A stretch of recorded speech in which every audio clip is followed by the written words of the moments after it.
retrouvons cette semaine Parashat Toledot pour une paracha bien mouvementée. Mais avant tout, nous souhaitons un Zivug Agun à Binyamin Eliyahu ben Abraham.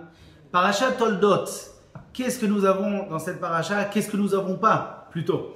Abraham Avinu a amené comme enfant Yitzhak. Et Yitzhak amène cette semaine deux enfants, des Théomim, des jumeaux.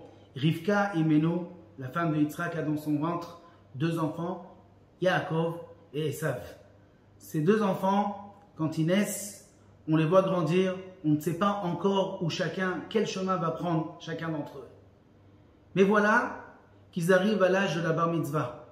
Yaakov, Avinu, lui, choisit le chemin de la Torah, choisit de s'asseoir toute la journée, étudier la Torah, respecter les gens, respecter ses parents. Alors que Esav, lui, a pris une mauvaise tournure, il a commencé à faire des choses qui ne sont pas des choses droites. Ce jour-là, le jour de leur bar mitzvah, Esav est sorti complètement du chemin.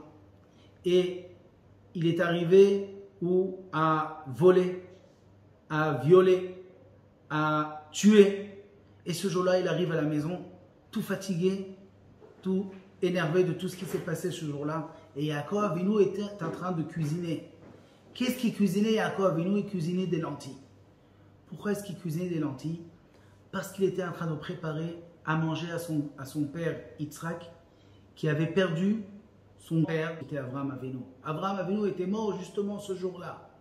Pourquoi est-ce qu'il est mort ce jour-là, Abraham Avinu? Parce qu'Hachem a promis à Abraham Avinu qu'il allait vieillir paisiblement et mourir paisiblement. Il ne voulait pas qu'il voie son petit-fils prendre une mauvaise tournure, mal tournée. Et donc, il a fait en sorte qu'Abraham Avinu va mourir 5 ans avant l'âge pour ne pas voir son petit-fils mal tourné. Le Siftei Chachamim pose la question, pourquoi Hachem n'a pas fait le contraire? Qu'Abraham Avinu puisse vivre jusqu'à l'âge de 180 ans au lieu de 175 et faire en sorte que Esav, lui, va mal tourner 5 ans plus tard. Et il répond que tout est dans la main de Dieu. Si un homme va vivre longtemps ou moins, si un homme va être en bonne santé ou pas, si un homme va être riche ou pauvre.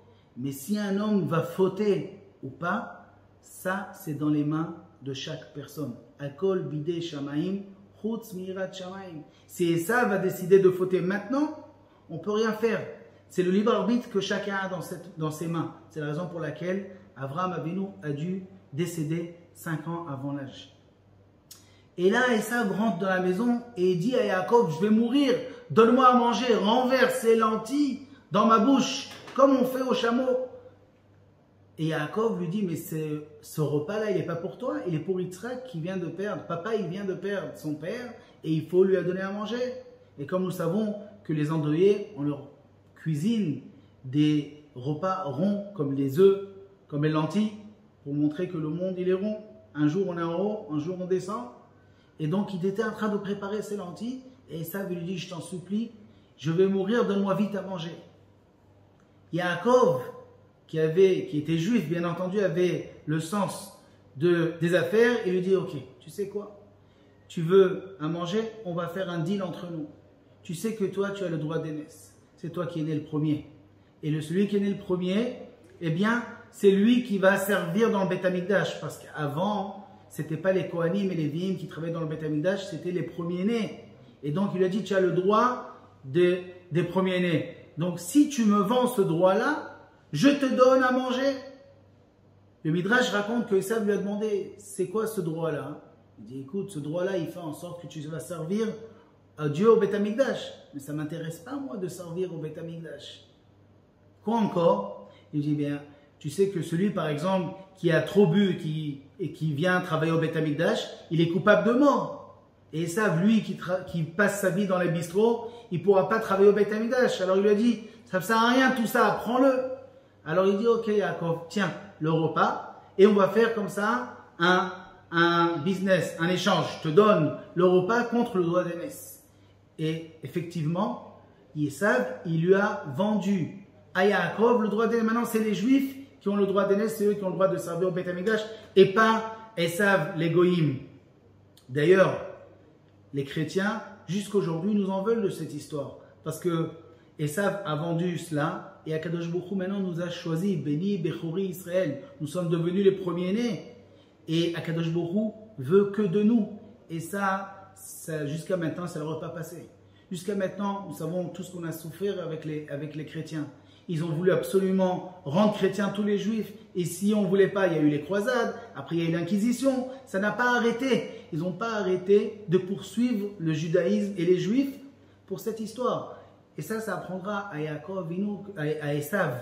Parce que Esav, lui, n'y croyait pas ni aux mitzvot, ni aux ordres qu'Akadosh Baruch Hu nous a donnés, ni la Torah qu'il nous donne, ni au Olam Abba, ni au mérite d'être premier-né, à rien du tout. Il croit en rien du tout. Donc s'il croit en rien du tout, eh bien, il a eu que ce qu'il mérite.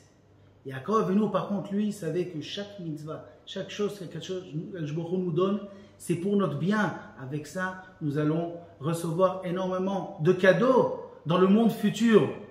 Pourquoi? Parce que nous écoutons Akadosh Baruch Hu et Akadosh Baruch Hu nous aime. Dieu nous aime et nous donne que des mitzvot. Le fait que nous avons cru à tout ça, eh bien, ça fait en sorte que nous sommes arrivés à être le premier-né d'Akadosh Baruch Hu. Il y a une histoire qui s'est passée il y a des centaines d'années chez un tzaddik qui s'appelait le tzaddik de la Péta. Un juif est rentré triste chez le tzaddik en lui disant qu'il a une fille à marier et qu'il n'a pas d'argent pour la marier. Le tzaddik lui demande combien d'argent tu as besoin pour la marier et il lui dit j'ai besoin de 1000 roubles. Alors le tzaddik lui demande et combien de roubles tu as? Et il lui a dit j'en ai un. J'ai 1 rouble. Qu'est-ce que je peux faire? Le tzaddik a compati à la peine de cet homme-là. Il lui dit écoute, je te bénis et je te demande une chose. La première affaire que tu vas avoir depuis le moment où tu vas sortir de ma maison, la première affaire qu'on va te proposer, achète-la et tu vas réussir. Ce juif-là se disait qu'est-ce que je vais faire avec 1 rouble, qu'est-ce qu'on peut acheter avec? Mais bon, le tzaddik, il a dit, il avait la croyance au tzaddikim, au juste, et il est sorti avec beaucoup de émouna, beaucoup de croyances, en sachant que la bracha, la bénédiction du tzaddik, va se réaliser. Il est sorti, en chemin, il s'est arrêté dans une auberge. Et là-bas, il s'est mis dans un coin pour boire un petit peu quelque chose, et il entend un groupe de commerçants discuter autour d'une table, autour de diamants. Il a compris que c'était des diamantaires. Et chacun essayait d'évaluer les diamants qu'ils avaient, et ça l'intéressait. Alors il s'est approché pour regarder.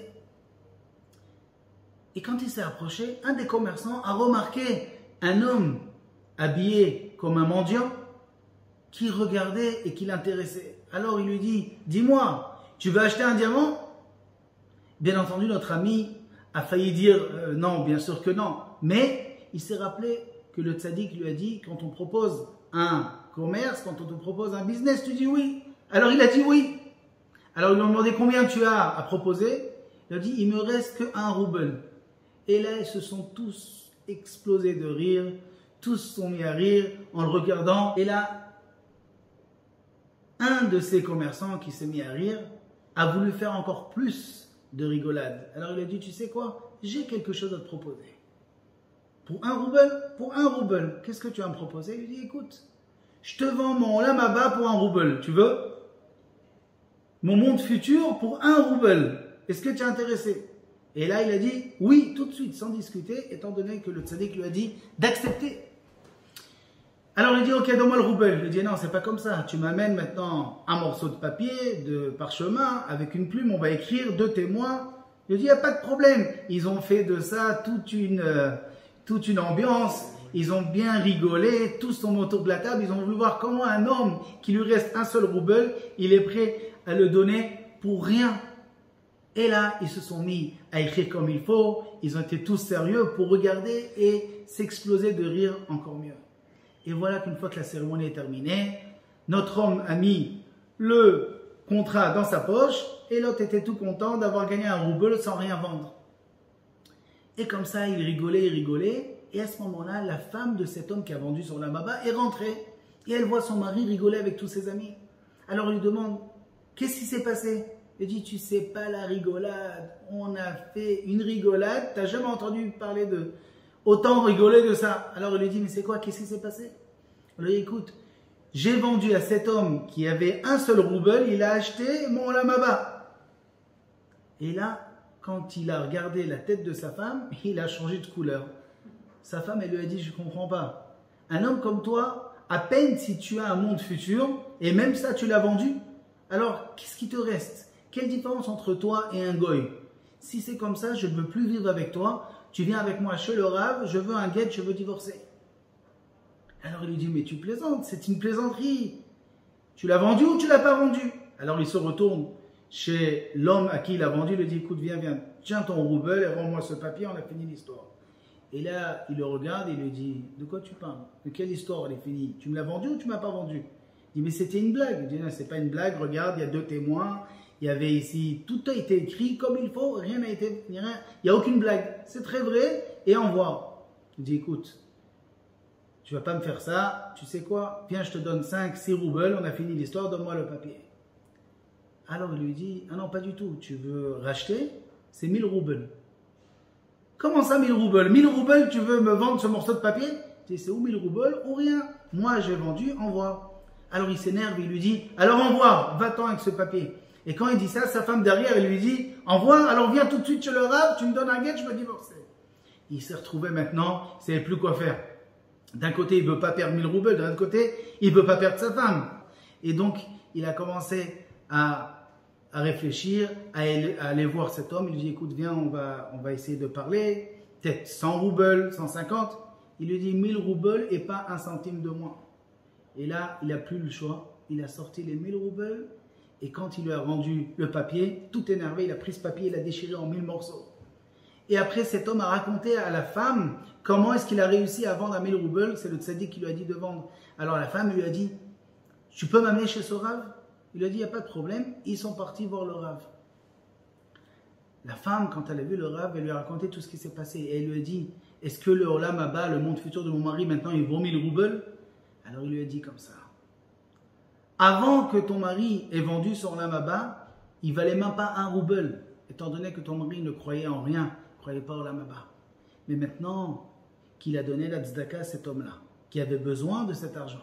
Et en plus de ça, il a dû sortir 1000 roubles pour un Olam Haba. Il a compris sa douleur. Il a compris que bête, le Olam Haba, il existe, le monde futur, il existe. Et que c'est pas facile de l'avoir. Maintenant, son Olam Haba, il vaut vraiment quelque chose. Shabbat Shalom.